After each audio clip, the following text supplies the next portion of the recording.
Hi friends, ಎಲ್ಲರಿಗೂ ನಮಸ್ಕಾರ. Welcome to Aishwarya lunch box.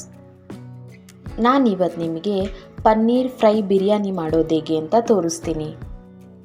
ಪನ್ನೀರಲ್ಲಿ paneer pulao, paneer gravy, ಹಾಗೆ ಪನ್ನೀರ್ ಕರಿ ಈ ಥರ ಎಲ್ಲ ಟ್ರೈ ಮಾಡಿರ್ತೀರ.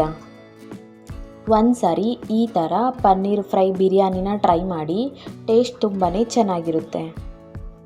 ಪನ್ನೀರು ಪ್ರೋಟೀನ್ ಆಗಿರೋದ್ರಿಂದ ಹೆಲ್ತಿ ಕೂಡ ಹೌದು. ಹಾಗಿದ್ರೆ ಈ ಪನ್ನೀರ್ ಫ್ರೈ ಬಿರಿಯಾನಿನ ಯಾವ ಥರ ಪ್ರಿಪೇರ್ ಮಾಡೋದು ಅಂತ ನೋಡೋಣ. ಫಸ್ಟು ಒಂದು ಪೌಡರ್ನ ರೆಡಿ ಮಾಡ್ಕೋಬೇಕು. ಅದನ್ನು ರೆಡಿ ಮಾಡ್ಕೊಳ್ಳೋದಕ್ಕೆ ಅಂತ ಒಂದು ಪಾತ್ರೆನ ಬಿಸಿ ಮಾಡ್ಕೊಂಡಿದ್ದೀನಿ. ಇದಕ್ಕೆ 1.5 ಸ್ಪೂನ್ ಆಗುವಷ್ಟು ಧನಿಯಾ ಕಾಳು, 1/4 ಸ್ಪೂನಷ್ಟು ಕಾಳುಮೆಣಸು, ಅರ್ಧ ಸ್ಪೂನ್ ಶಾಜೀರ, 1 ಸ್ಪೂನ್ ಜೀರಿಗೆ, 1 ಸ್ಟಾರ್ ಹೂವು, 4 ಲವಂಗ, 4 ಏಲಕ್ಕಿ, 2 ಇಂಚ್ ಆಗುವಷ್ಟು ಚಕ್ಕೆ ಇಷ್ಟನ್ನು ಹಾಕ್ಕೊಂಡು ಡ್ರೈ ರೋಸ್ಟ್ ಮಾಡ್ಕೋಬೇಕು. ಆದಷ್ಟು ಮೀಡಿಯಮ್ ಫ್ಲೇಮ್ ಇಟ್ಕೊಂಡು ಫ್ರೈ ಮಾಡ್ಕೋಬೇಕು. ಇಷ್ಟು ಫ್ರೈ ಆದರೆ ಸಾಕಾಗುತ್ತೆ. ಇವಾಗ ಸ್ಟವ್ ಆಫ್ ಮಾಡಿಕೊಂಡು ತಣ್ಣಗಾಗೋದಕ್ಕೆ ಬಿಡಬೇಕು. ತಣ್ಣಗಾದ್ಮೇಲೆ ಒಂದು ಮಿಕ್ಸಿ ಜಾರ್ಗೆ ಹಾಕ್ಕೊಂಡು ನೀರು ಹಾಕ್ಕೊಳ್ಳೋದೇನು ಬೇಡ, ಹಾಗೆ ಪೌಡರ್ ಮಾಡ್ಕೋಬೇಕು. ನೋಡಿ, ಈ ಥರ ನೈಸಾಗಿ ಪೌಡರ್ ಮಾಡ್ಕೊಂಡಿದ್ದೀನಿ ನಾನು. ನಂತರ ಇದೇ ಪಾತ್ರೆನ ಬಿಸಿಗಿಟ್ಕೊಂಡು ಅರ್ಧ ಸ್ಪೂನ್ ಆಗೋಷ್ಟು ತುಪ್ಪ ಹಾಕ್ಕೊತಾ ಇದ್ದೀನಿ. ತುಪ್ಪ ಕರಗಿದಾದ್ಮೇಲೆ 5-6 ಸ್ಪೂನಷ್ಟು ಅಡುಗೆ ಎಣ್ಣೆ ಹಾಕ್ಕೊಂಡಿದ್ದೀನಿ. 2 ಬಿಸಿ ಆದಮೇಲೆ 2 ಪಲಾವ್ ಎಲೆ, 3 ಲವಂಗ, 1 ಏಲಕ್ಕಿ, 1 ಇಂಚ್ ಆಗೋಷ್ಟು ಚಕ್ಕೆ, 1 ಸ್ಟಾರ್ ಹೂವು, ಸ್ವಲ್ಪ ಕಲ್ಲುವು ಇಷ್ಟೂ ಎಣ್ಣೆಗೆ ಹಾಕ್ಕೊಂಡು ಸ್ವಲ್ಪ ಫ್ರೈ ಮಾಡ್ಕೋಬೇಕು. ಫ್ಲೇವರ್ ಬಿಡೋವಷ್ಟು ಫ್ರೈ ಮಾಡ್ಕೊಂಡಿದ್ದಾದಮೇಲೆ 2 ಹಸಿರು ಮೆಣಸಿನ್ಕಾಯಿನ ಕಟ್ ಮಾಡಿ ಹಾಕ್ಕೊತಾ ಇದ್ದೀನಿ. ಜೊತೆಗೆ ಒಂದು ಮೀಡಿಯಮ್ ಸೈಜ್ ಈರುಳ್ಳಿನ ಕಟ್ ಮಾಡಿ ಹಾಕ್ಕೊಂಡು ಎರಡೂ ಎಣ್ಣೆಯಲ್ಲಿ ಫ್ರೈ ಮಾಡ್ಕೋಬೇಕು. ಸ್ವಲ್ಪ ಫ್ರೈ ಆದಮೇಲೆ ಸ್ವಲ್ಪ ಕರಿಬೇವು ಹಾಕ್ಕೊತಾ ಇದ್ದೀನಿ. ಕರಿಬೇವು ಎಣ್ಣೆಯಲ್ಲಿ ತಿರುಗಿಸ್ಕೊಂಡು ಅರ್ಧ ಸ್ಪೂನಷ್ಟು ಶಾಜೀರ ಹಾಕ್ಕೊತಾ ಇದ್ದೀನಿ. ಶಾಜೀರನ ಚಕ್ಕೆ ಲವಂಗ ಜೊತೆನೇ ಹಾಕ್ಕೋಬೇಕಾಯ್ತು, ನಾನು ಮಿಸ್ ಮಾಡಿ ಇಲ್ಲಿ ಹಾಕ್ಕೊತಾ ಇದ್ದೀನಿ. ನೀವು ಚಕ್ಕೆ ಲವಂಗ ಜೊತೆನೇ ಆ್ಯಡ್ ಮಾಡ್ಕೊಳ್ಳಿ.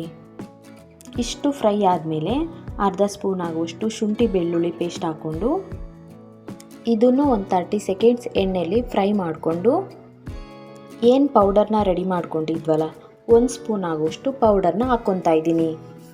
ಈ ಥರ ಎಣ್ಣೆಲೆಲ್ಲ ತಿರುಗಿಸ್ಕೊಂಡಿದ್ದಾದಮೇಲೆ ನೋಡಿ, ಈ ಗ್ಲಾಸಲ್ಲಿ 1 ಗ್ಲಾಸ್ ಆಗುವಷ್ಟು ಅಕ್ಕಿನ ತೊಗೊಂಡಿದ್ದೀನಿ.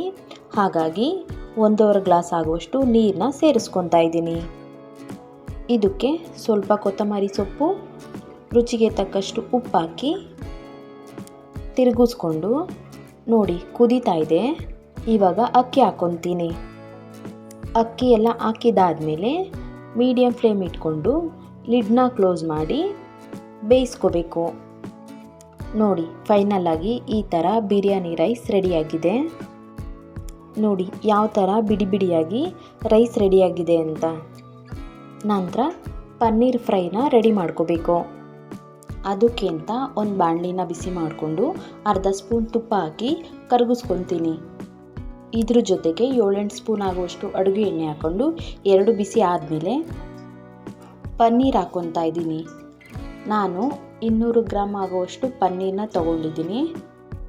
ಇದನ್ನು ಎಣ್ಣೆಯಲ್ಲಿ ಸ್ವಲ್ಪ ಬ್ರೌನ್ ಕಲರ್ ಬರೋವಷ್ಟು ಫ್ರೈ ಮಾಡ್ಕೋಬೇಕು. ಇದು ಫ್ರೈ ಆಗೋದಕ್ಕೆ ಒಂದು 3-4 ನಿಮಿಷ ತೊಗೊಳುತ್ತೆ. ನೋಡಿ, ಇಷ್ಟು ಫ್ರೈ ಆದರೆ ಸಾಕಾಗುತ್ತೆ. 2 ಕಡೆನೂ ಇಷ್ಟು ಫ್ರೈ ಮಾಡ್ಕೊಳ್ಳಿ. ಇದನ್ನು ಒಂದು ಬೌಲ್ಗೆ ಎತ್ತಿಟ್ಕೊತೀನಿ. ಎಣ್ಣೆ ಬಿಸಿನಲ್ಲೇ ಇದೆ.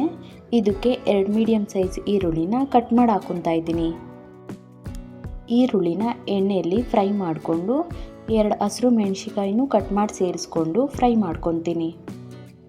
ಈರುಳ್ಳಿ ಸ್ವಲ್ಪ ಕಲರ್ ಚೇಂಜ್ ಆದಮೇಲೆ ಸ್ವಲ್ಪ ಗೋಡಂಬಿ, ಸ್ವಲ್ಪ ಕರಿಬೇವು, ಅರ್ಧ ಸ್ಪೂನ್ ಆಗುವಷ್ಟು ಶುಂಠಿ ಬೆಳ್ಳುಳ್ಳಿ ಪೇಸ್ಟ್ನ ಇಷ್ಟು ಹಾಕ್ಕೊಂಡು ತಿರುಗಿಸ್ಕೊತೀನಿ.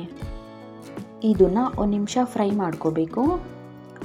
ಫ್ರೈ ಆದಮೇಲೆ ಸ್ವಲ್ಪ ಅರಿಶಿಣ, ರುಚಿಗೆ ತಕ್ಕಷ್ಟು ಉಪ್ಪು, ಅರ್ಧ ಸ್ಪೂನಷ್ಟು ರೆಡ್ ಚಿಲ್ಲಿ ಪೌಡರ್, ನಂತರ ಏನು ಬಿರಿಯಾನಿ ಪೌಡರ್ನ ರೆಡಿ ಮಾಡ್ಕೊಂಡಿದ್ವಲ್ಲ ಆ ಪೌಡರ್ನು ಸೇರಿಸ್ಕೊತಾ ಇದ್ದೀನಿ.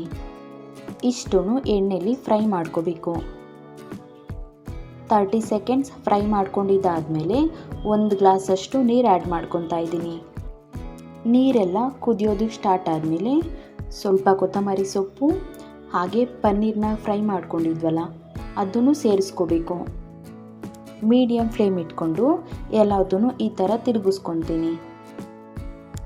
ನೋಡಿ, ಫ್ರೈ ಕನ್ಸಿಸ್ಟೆನ್ಸಿ ಇಷ್ಟಿದ್ರೆ ಸಾಕಾಗುತ್ತೆ.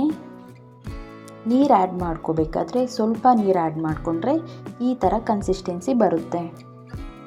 ಈ ಟೈಮಲ್ಲಿ ಟೇಸ್ಟ್ ಮಾಡಿ ಉಪ್ಪು ಖಾರ ಏನಾದರೂ ಶಾರ್ಟೇಜ್ ಅನಿಸಿದ್ರೆ ಆ್ಯಡ್ ಮಾಡ್ಕೋಬೋದು.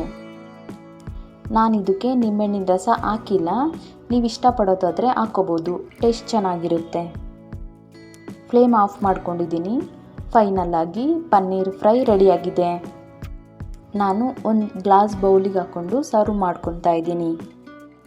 ಪನ್ನೀರ್ ರೆಸಿಪಿನ ಇಷ್ಟಪಡೋರು ಈ ಥರ ಒಂದ್ಸರಿ ಪನ್ನೀರ್ ಫ್ರೈ ಬಿರಿಯಾನಿನ ಟ್ರೈ ಮಾಡಿ, ಟೇಸ್ಟ್ ತುಂಬಾ ಚೆನ್ನಾಗಿರುತ್ತೆ. ಈ ರೆಸಿಪಿನ ಮಾರ್ನಿಂಗ್ ಟಿಫನ್ಗೆ, ಮಧ್ಯಾಹ್ನ ಲಂಚ್ ಬಾಕ್ಸಿಗೆ ಕೂಡ ರೆಡಿ ಮಾಡ್ಕೋಬೋದು. ಮಿಸ್ ಮಾಡದೆ ಈ ಹೆಲ್ತಿ ರೆಸಿಪಿನ ನಿಮ್ಮನೇಲೂ ಟ್ರೈ ಮಾಡಿ ಟೇಸ್ಟ್ ಮಾಡಿ.